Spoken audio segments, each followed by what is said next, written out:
everybody, and welcome to Muddy River News This Week. I'm Bob Goff. Mike Elbe is the president of John Wood Community College, and he's been a fixture at the college since 1990 when he was the school's very first basketball coach and athletic director. And in 2014, he became the president of the community college. And being an educator these days, well, it's a little challenging to say the least. It was never easy, but now in this COVID world and everything else we're dealing with, it's a little tougher. But Mike Elbe's my guest today. Welcome, sir. Thank you, Bob.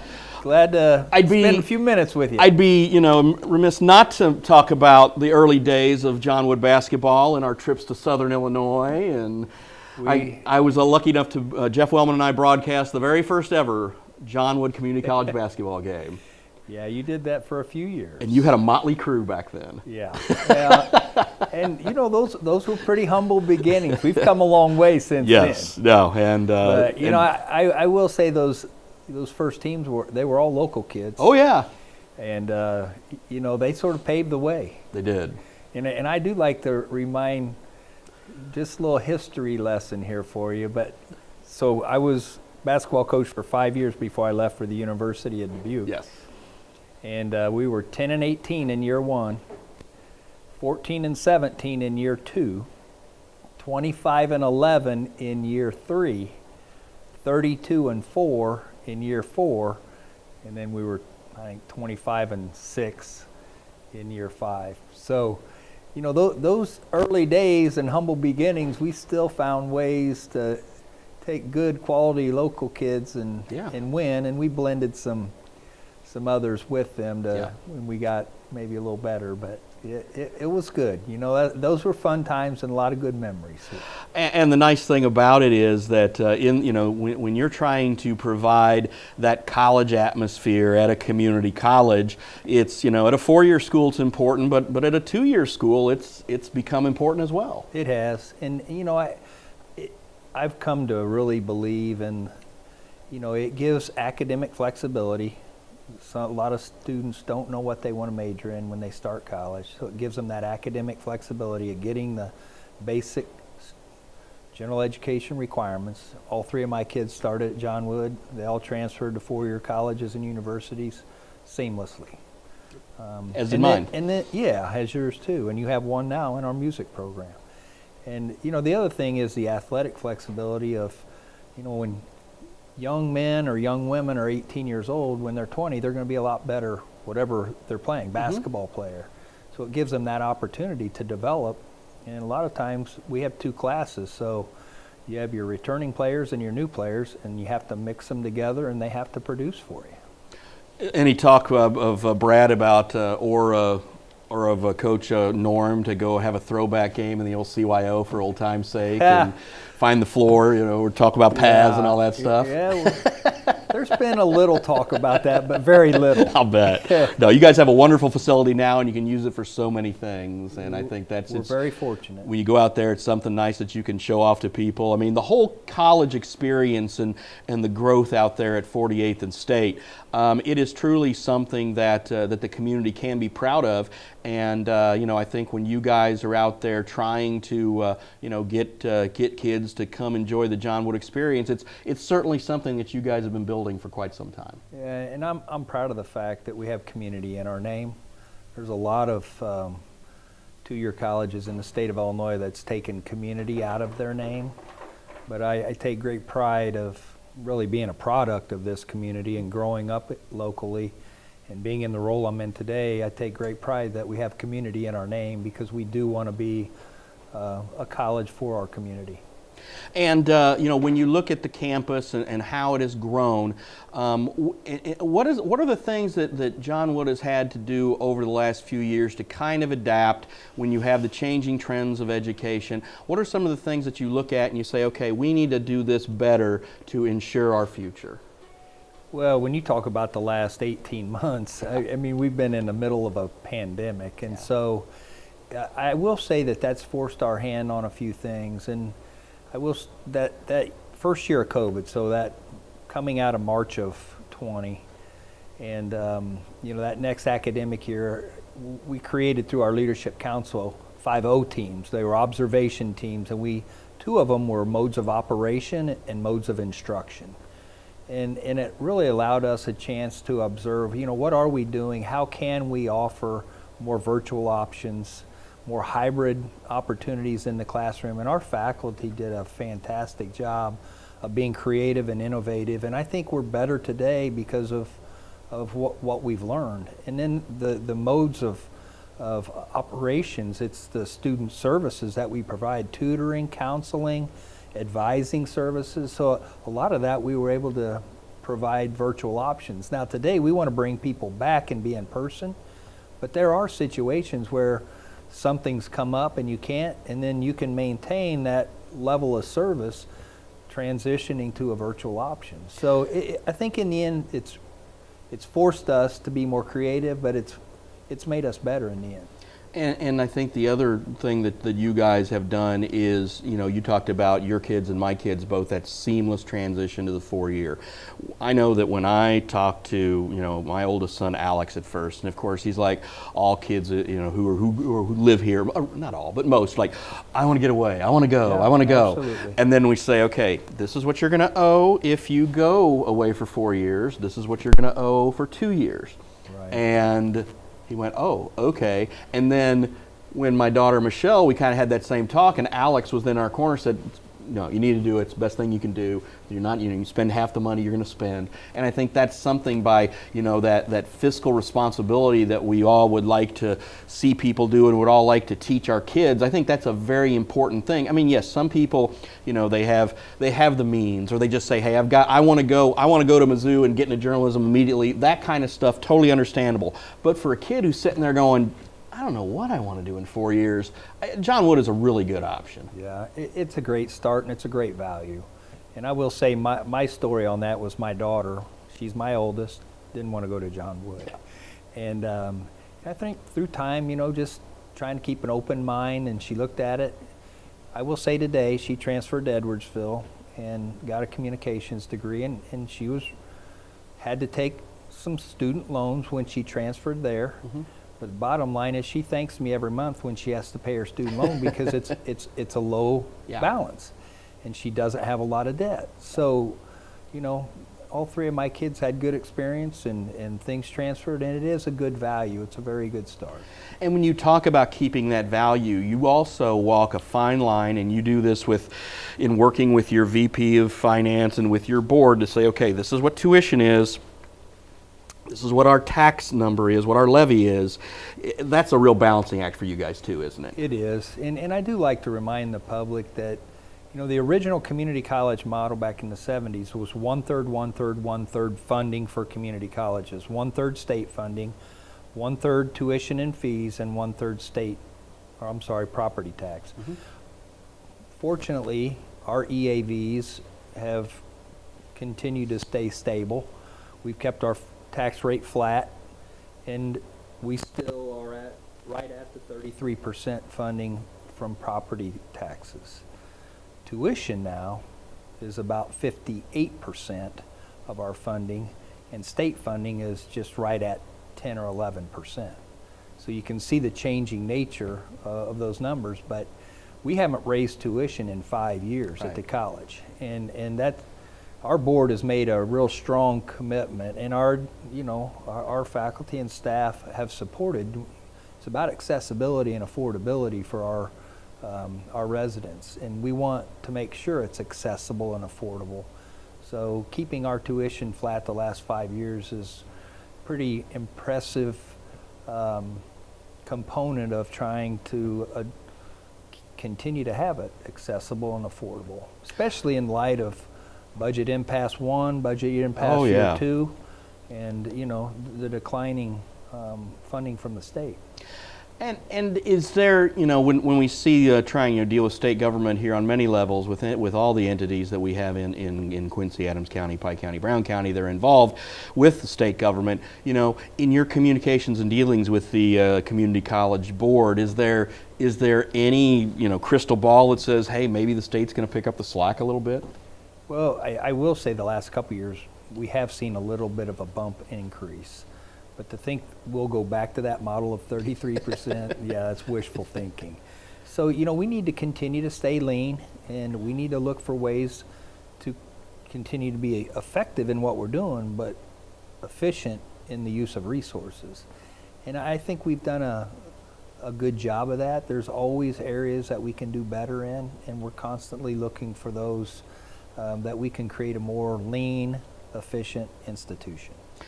And you also work with, I know your foundation also does a lot of hard work to try to also kind of help out in that regard as well. I think there's an event coming up here in a week or so. It's always, the wine pull is always a lot of fun. Been to it a few times, plan on going to it again. But again, it's just that's just another component of just trying to sell the community and remind John Wood of what an important part it is of our community, so you can get people to help out in other ways, just aside from your, third that you guys would strive for. Yeah, and our foundation has been instrumental, and they've significantly grown over the last 5 years. There's continued support for our foundation and our college that we're receiving, and I think people are seeing relevancy at the college, that we are putting people in workforce programs. We are trying to be good partners to try to create greater opportunities, and I think people support. Our foundation will have a scholarship banquet in October. It'll be over $100,000 that they'll write a check to the college this year to support student scholarships and to support students in programs at our college. So the support of our foundation is significant for our community college. I was actually on campus yesterday. Matt Longo, one of the assistant soccer coach out there, of course, been around forever, great guy. We were out there and shooting, and Brad was out there, Brad Hoyt, the athletics director, basketball coach, and I saw that the grass, so they're watering the grass, trying to get the grass to go, and I'm like, why aren't you just turfing this? And of course he said, was Muddy River News going to write the check for that? We'd love to do it then. And I said, well, we can turn the water off. I said, just keep growing that grass. So, but again, it's those kind of improvements, for when you guys decided a couple years ago, hey, we're going to bring soccer back, we're going to make that a thing, and again, try to get more local kids, because with Quincy and not only Quincy and Quincy Notre Dame, but also just the other schools around here, and trying to recruit on that level. But again, trying to, you got to have, like you learned with basketball, going from the CYO to the Student Activity Center, you've got to have a good place to play. And that's one of the things that I know you guys are trying to accomplish, as I saw the sprinkler running all over all the straw yesterday. It's about a quality educational experience, and that's just part of it. And we're very fortunate with our facilities, and it'll be nice to have a quality facility on our campus. And when you talk about that, is there anything that is on the drawing board that you're kind of looking at right now in terms of any other sort of academic offerings or expansion, or do you think right now the John Wood's in a pretty good lane right now? Well, I will say the expansion of our Workforce Development Center and the EDA grant that we were fortunate to receive creates great opportunity. And I'd say the one program that we have developed with NAPIDE Manufacturing in the last year is our Robotics and Automation Certificate. And we hear every day everyone's looking for a workforce. And it used to be nurses, welders, truck drivers, but now it's everything. Yeah. And so that program is going to be of real increasing demand, because I really feel a need that businesses and industry are going to be automating more and more, just because of the lack of workforce. And I do think Greta and the Chamber are doing a good job. This talent attraction program that has been kicked off with the City of Quincy, and Greta is facilitating it, I think has great potential. And it's already shown an impact. What's going to happen in the next 2 years, time will tell. But I feel very good about some of the things that we have going on in this community to attract more of a workforce. But I think we're going to have to continue to look at automation, of how we automate some of the things that we do. Of course, your role is, are you still president of the Greta board as well? Or? I am until December. Okay, so that's been, for you to have that hat on as well as your community college president hat, that's a real good marriage to kind of look at these things and say, okay, how can we have these two entities really sort of work together to solve this problem? Because as you said, it is a big problem with, all of the job vacancies out there. And I know a lot of people wanted to, blame the stimulus money or the extra unemployment money of why people people wouldn't go to work or whatever, but now that's ending. So when you look at this, these companies have to sit there and say, okay, much like you have to do at the community college level to attract students, these companies have to give themselves a hard look and say, okay, maybe we're not offering enough money. Maybe we need to bump up our benefits. Maybe we need to just provide a better environment. There's a lot of things that they are looking at, and they're turning to Grediff and John Wood to kind of help them in that process, aren't they? Yeah, and I think there's great value in being involved with Grediff and the Chamber, benefiting even the college and benefiting those organizations. And fortunately, Bob, our Board of Trustees supports me being involved with those because it is a time commitment. There are times when I am away from the college attending to Grediff and the Chamber of Commerce, but our board values that kind of community involvement in the position that I have at the college. And I have seen it to add value. It has added value to my work at the college, and hopefully it's added value to those organizations. So when you talk about the workforce development and getting that all taken care of, and I know the facility that you have out on North 48th Street, in working with the Napides and the other companies in town, do they provide kind of a regular liaison? Are they out there all the time, kind of helping in the educational process? Well, each of our career technical programs have an advisory council. And we have representatives from that particular line of work on these advisory councils. So our CNA program in nursing, there's an advisory council of healthcare providers that are needing that workforce. And the purpose of those advisory councils, manufacturing. And so we have an advisory council, and there'd be Titan and Napide representatives from the manufacturing sector. The purpose of an advisory council is to maintain relevant curriculum to the workforce needed. And so those individuals sit at the table and say, hey, we need to tweak this, or we need to tweak the curriculum so that we can have relevant curriculum for the workforce that is needed on the backside of that. And that's vitally important for what we do for our local businesses in this workforce, because if our workers aren't relevant when they graduate to the workforce, it's not really, we're missing the connection here. I'll give you one example of this, that way it worked. When Vatterott left town, and the HVAC program they had success, and there was significant interest with the heating and cooling businesses in this community. So we formed an advisory council of about 8, I think there was 8 business owners or business representatives from those HVAC places. We got around the table and we validated the need for the workforce first, because we don't want to create a program that is not sustainable over time, because it's an investment. But once we validated that, hey, about 15 people a year could go to work, and maybe it's more than that, but 15 a year is what we estimated, and that was about the capacity of the program. So we engaged in the planning process, and they helped us build all the curriculum for the HVAC program that we have today.